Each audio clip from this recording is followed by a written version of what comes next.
भाजपचा आज 45वा स्थापना दिवस आहे आणि देशभरात प्रत्येक बूथवर स्थापना दिवस साजरा केला जाणार आहे। नागपुरातल्या कार्यालयामध्ये फडणवीस बावनकुळेंच्या उपस्थितीमध्ये कार्यक्रमाचं आयोजन करण्यात आलंय। फडणवीस जयताळा परिसरात बूथ चलो अभियानामध्ये सहभागी होणार आहेत। गजानन उमाटे आमचे प्रतिनिधी आमच्या सोबत आहेत। अधिक तपशील त्यांच्याकडून जाणून घेणार आहोत। गजानन, नक्कीच भाजपचा आज स्थापना दिवस आहे आणि आगामी लोकसभा निवडणुकीच्या पार्श्वभूमीवर आज भाजपचं स्थापना दिनानिमित्त बूथ चलो अभियान आहेत।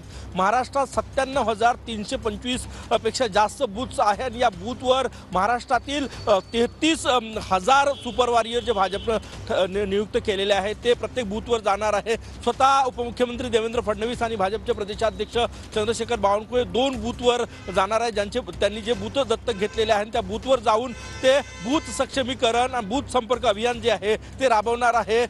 लवकरच लोकसभा निवडणुकीसाठी मतदान सुरू होणार आहे। 19ला पहिला टप्पा आहे। त्या पार्श्वभूमीवर ही सराव परीक्षा म्हणता येईल भाजपच्या स्थापना दिनानिमित्त आणि आज राज्यभर हे अभियान जे आहे ते राबवलं जात आहे। सगळे प्रमुख भाजपचे नेते जे आहे ते आज बूथवर जाणार आहे, बूथवर बूथ सक्षमीकरण करणार आहे, बूथमध्ये जे मतदार आहेत त्यांच्या घरापर्यंत पोहोचण्याचा प्रयत्न करणार आहे। त्यासोबतच मायक्रो डोनेशन जे आहे तेही गोळा केलं जाणार आहे। नागपुरात थोड्याच वेळात टिळक पुतळा येथे उपमुख्यमंत्री देवेंद्र फडणवीस आणि भाजपचे प्रदेशाध्यक्ष या कार्यक्रमासाठी येणार आहेत।